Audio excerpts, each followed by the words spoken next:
Wish We Could Turn Back Time by Girlinpink44. Chapter 19. Ragazzi Prestigio. I don't know if I pronounced that right. Tony flew in the suit, mixed feeling over his previous encounter with a man who had been his uncle, mentor, his godfather. A man he'd spent 15 years wondering why he did what he did. And wondering why he didn't see it sooner. He had never fully appreciated the idea of hindsight being 20/20 until he'd woken up that day in the Afghani desert. And now his questions of things he missed grew. Especially how he had missed Stain grabbing his kids when he was well aware the man had out for him and had ordered at least one assassination attempt. The time stone certainly hadn't helped his peace of mind. Quentin Beck was one of the people currently holding Peter hostage, and while he wasn't the man who completely and utterly ruined Peter's life, Tony wasn't sure if he was above bashing in the face of a man for something he had yet to do. He was fairly certain Pepper would frown on that, at least until he told her what he had done in the future. Spider-Man's real! Spider-Man's real name is Peter Parker! He wanted to tear that man apart! At the very least, he wanted to completely and utterly ruin his life for the deed he hadn't done in this timeline. And not even God would be able to help Beck if anything happened to his sons. Jay, if by some chance he gets out of this before Peter ever decides to reveal he's enhanced, if that day comes, make sure we keep a careful eye on Beck. Of course, sir. Speaking of, he was spotted near the river in Hoboken, New Jersey. I am currently tracking him through CCTV now, and hope that he will lead us to the boy's location. Tones, Rhodey cut in, I've got a source at the FBI, who took the Hoboken lead and ran with it. It turns out Stain owns a warehouse near the river. A development firm has been trying to get in contract with the owners as a part of their revitalizing of the waterfront efforts. I'm sending the coordinates to Jarvis now. I have them, Colonel Rhodes, preparing a route there. The Council has called and has confirmed that you have freedom to act within the US airspace. Thanks, Honey Bear. Tony saw the map pull up and saw he had about 20 minutes. Put Charles on the line for a second, would you? There was a pause and then Charles's calm voice. How can I help, Tony? I need you to tell me to have faith in the US justice system and not to ask you to help me take matters into my own hands. 7 years ago, Tony had fought with a man he had considered a close friend about trusting the system and how they couldn't take matters into their own hands. Then the world had ended and Peter had turned to dust in his arms. And then he'd died and come back to a world where answers he'd searched for so long were within reach. But it was a complete invasion of Stain's privacy to even ask Charles about it. Tony was quickly realizing that he had to practice what he had preached and trust that the system would help him get the answers he had sought. Tony. I know. It's completely irrational, and I'm well aware that I might not be in a state of rationale, which is slightly alarming considering how armed this multi-million-dollar suit is. Tony, it will be okay. You'll get them back. I have faith. We're boarding our jet and heading your way now. You won't be alone for too long. But I can't do what you asked. I know. I'll meet you there. I'll do recon on the area until we get close. We'll see you soon, Tony. Tony shut off the comms and flew in silence for a bit, sailing over the island of Manhattan. He took a few-minute detour and flew through Queens. Through Peter's neighborhood, through streets where he had flown with Peter while the kid was doing patrols. The press had loved the idea of it. It had been the most positive they had been towards him since before he had joined the Avengers. Well, maybe there was a time directly after the Battle of New York. Back when the world was so grateful they had been saved. So in shock at the reveal of the confirmation that life on other planets existed. Once, He'd allowed Stain to steer him into a world of zero accountability, and that crossed all areas of his life, professionally, personally, publicly, privately. Then he'd gotten a wake-up call, and more than his fair share of near-death experiences. He circled around, found the warehouse in question. "All right, Joe. We are running every scan this suit is capable of on that building. If they have security cameras, I want them in and out. Put them on a loop." "Give me a second, sir." Tony flew in circles. To the average person, they'd appear almost lazy. He was just high enough that most people would mistake him for a large drone. After all, this time wasn't used to Iron Man flying randomly around greater New York City area as they were in the future. Maybe that's something he'd do more of. Joyrides. It was freeing, flying as he did in the suit. "Sir, I have located Peter inside the warehouse." "Show me the feed, Joe." On the screen, Peter appeared, hooked up to a variety of wires. There was an IV in his arm. He was asleep but attached to a heart monitor. The feed showed Tony that he was okay. His right eye was a sickly yellow-green colour, thanks to his speed healing. A blanket covered his legs. Had it been different circumstances, it would almost look like Tony was peeking into a kid's hospital room. But the bars on the window told a different story. "And Harley?" "He's in the main room." The screen split, showing Harley from behind. There were shackles on his ankles, a cot a few feet away. He was at a work table, hunched over something. A screen sat nearby, showing live footage of Peter. Tony's throat closed up as he asked, "Do we have another angle? I want to see what he's working on." "Yes, there's another camera." The view switched.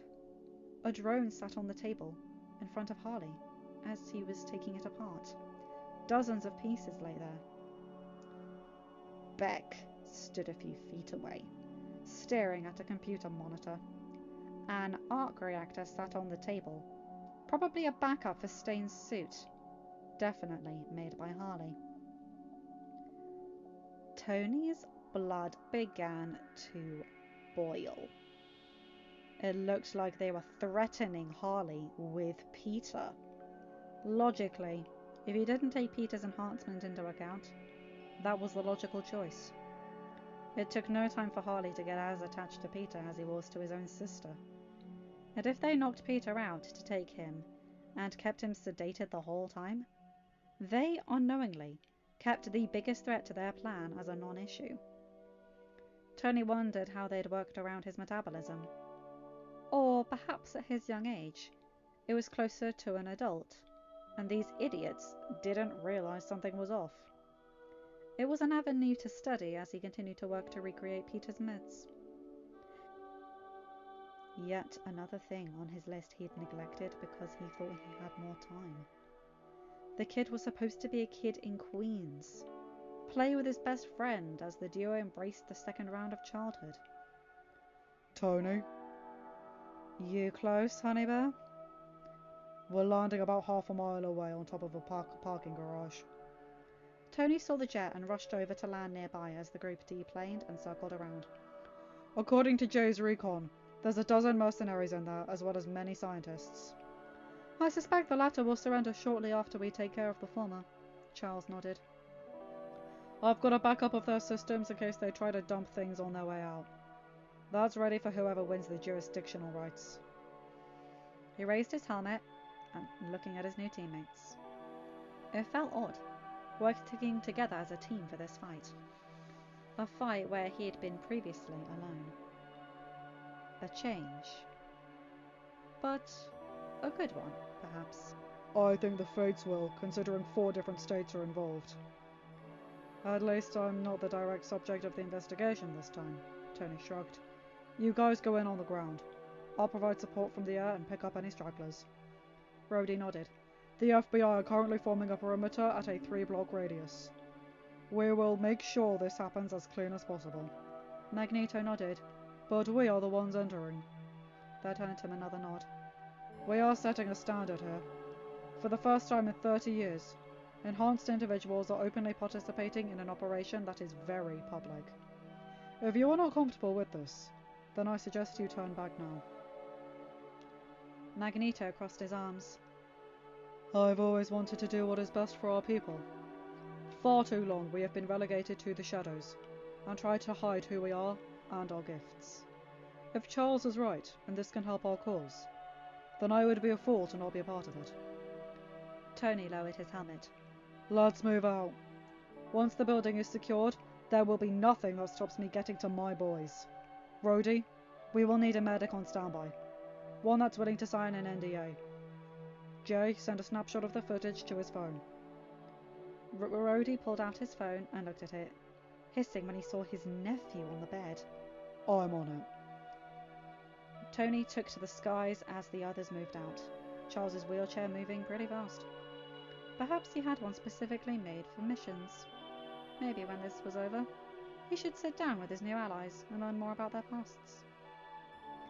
Charles, Hank and Logan were entering through the back door, with Rhodey and Magneto in the front.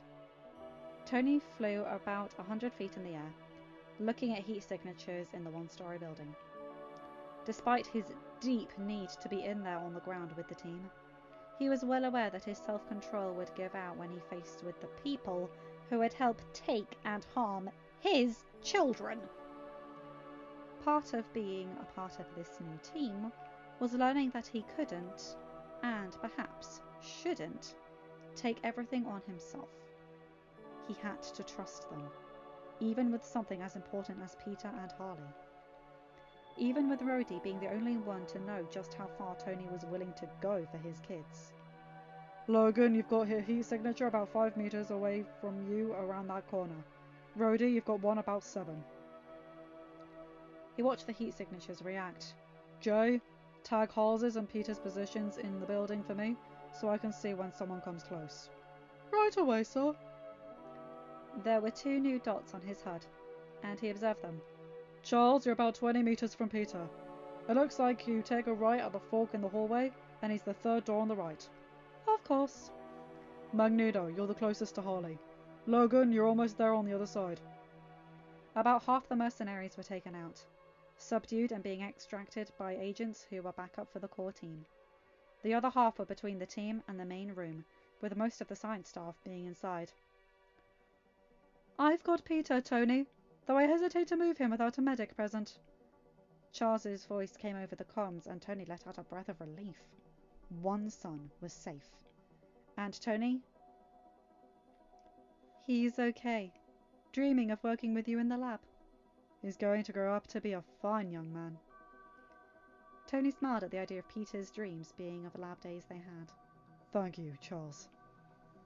One by one, the hostile heat signatures were subdued. Once Tony was certain the building was secured, he landed near the back door and stepped out of the suit. Rushing down the hall, he made his way to the room Peter was in. Kneeling beside the bed, he ran his hands through the kid's curls. I've got you, room. Placing a kiss on his forehead, he went to check on his other kid. Neither Magneto nor Logan had reported. A medic walked by him and to Peter. Have you been told? I've signed an NDA. What's so important about your son? He's enhanced, including his metabolism. I've started running tests, but it's something I'm not willing to subject him to. He'll burn off meds faster than normal, so I've no idea how they compensated with the dosage. The woman paused. I won't tell anyone. Tony nodded and made a note to follow up if she did a good job keeping Peter safe here. They could always use more medical staff that were open to dealing with enhanced individuals. Charles's students deserved people. Peter deserved people. Tony, we need you in the main room. Tony took off and arrived to see Beck holding his other son at gunpoint. Harley was staring dead ahead, blue eyes wide as the metal pushed against his hair. I'm going to ask you to put that gun down now. And you're going to stop me? Beck sneered at him, tightening his grip and making Harley wince. Tony, I'm sorry. I didn't want to help. Tony looked at his kid, who was shaking like a leaf. There's no apologies needed, kid. I've got you. Do you, Stark? The gun seemed to move closer. Suddenly, the gun flew out of his hands and landed on the ground. Safety clicking on. Magneto casually walked into the room. He's not alone, you know. Rhodey walked up, cuffs in his hands, but Tony held up his hands. Honey bear, I would like to handle this one, if you don't mind. Call him petty, but he wanted to be the one to cuff back. Not just for what he did in a timeline that no longer existed, but for everything that had happened today to both of his boys. Revenge or vengeance? It was a delicate line that Tony walked sometimes. And honestly, he wasn't sure what side he was on of it at the moment. But securing the cuffs to the hands of Quentin Beck was one of the most satisfying things he had done in a long time. A swarm of agents walked into the room and began processing it as one came over and led Beck away. Before he could turn, he had a boy clinging to him. Bending down, he picked up Harley. Hey, it's okay. I've got you, Pedetino. Harley clung to him, seeming to seek out physical affection in a way he had never done before. But they'd never been in a situation like this before, when they were as close. The kid usually was standoffish, a stark contrast to Peter, who sometimes imitated a koala, especially on movie nights. Mechanic! I didn't want to! He sniffed, and Tony felt his heart break at how scared his eldest was. I know. It's okay. We're okay. You're okay. Tony held the boy closer. I've got you. The boys were having nightmares. Tony wasn't even sure they were going to work things out logistically with the boys being in two states, yet neither wanting him to be more than a few feet away at any given point. They were hiding away in his Malibu mansion, with the boys doing their schoolwork remotely. Any time Tony went to Stark Industries' office, there were a swarm of paparazzi, press, and curious bystanders that had questions, ranging from the condition of the boys, those he appreciated, to what exactly happened. At the moment, he was sitting in his office. Rhodey sat in a chair, Happy in another. Remember all those years ago, where I said I wanted to stop being a part of a system with no accountability? Yeah, at that press conference. The one where I started to get grey hairs. Happy crossed his arms. To be fair, that was just the straw that broke the camel's back. I did a lot of stupid things leading to that point. S.H.I.E.L.D's been sniffing around. The council has stopped them for now, but I won't be surprised if a certain spider shows up. Tony scoffed. If that spider thinks she's getting near my spider, she's got another thing coming. Both of the men nodded. What's your playtones? Rhodey eyed his best friend. Are you going to announce yourself as the first superhero since Captain America? Leaning back in his chair, Tony winced. I wish I was enough of a bigger person, then yet another comparison of me to Steve Rogers didn't annoy me as much as it did. But here I sit. It's okay to be mad at him. Technically, he hasn't done any of the things I'm mad at. The rest is more issues with Howard than with Steve. And we need him. Both men in front of him looked as if they were going to protest, but Tony held up his hand. We do. Thanos is coming and we need all hands on deck, this time around. Now, I'm not going to be buddy-buddy with him, but I could do without the so-called Civil War. So, work with them but not be an Avenger? Tony, getting up, stared out of the window. The name itself was born out of loss. Though, if you talk to Fury, it was from the call sign of an old friend of his. But I told Loki that day in the tower, that if we couldn't defend the Earth, we could avenge it. If anything, that name fits. We lost. Even in victory, we lost. But this time we can win. We can stop it. Save everyone. Tony turned to his two friends. There's no other option. Whatever decision I make here will lay the groundwork for what's to come. I am transparent again and paint a target on all of our backs? Or do I attempt to have a secret identity and know it will blow up in my face? I think you should tell people again, Happy spoke up. Sure, it's a security nightmare, and yes, it paints a target on our backs. But you know that no one on your team, especially the ones of us from the future, will let that stop us. I agree with Happy, Tones. But I'll back your play either way. Pepper walked into the room. You've gotten at least 100 missed calls from various members of the press, asking for information about what happened. We can't hold them off much longer. They're starting sniffing around the boys soon enough. Tony froze at the idea of the press coming after the boys. It was bad enough the press Peter would have gotten in a timeline that never happened, but the world didn't know about his connection to the boy. If they had, they would have made things so much worse. There was a lot that followed Tony. Mistakes he had made. Mistakes he had yet to make in this timeline. There were expectations that were placed on him that had been so long since before he could comprehend them. And he wouldn't let that happen to his boys. Pepper, call a press conference. They want something to talk about? I'll give them something to talk about. She eyed him for a second. You're coming clean. It'll distract the press from the kids. We can introduce them properly at the gala next month. She nodded. I'll have it ready in an hour. Thanks, Pep. Tony smiled at his fiancée as she walked out of the door of the office. The two press conferences that Tony had always felt defined the man he'd become. There was one he had done for the second time a few weeks ago. And there was the one that was about to begin in the room next door. At least this time, Pepper wasn't putting makeup on him because he was beaten up from almost getting his ass handed to him by Stain. Coulson wasn't handing him cards full of lies that he almost readily read aloud to the world. But then he had remembered what he had said. Accountability.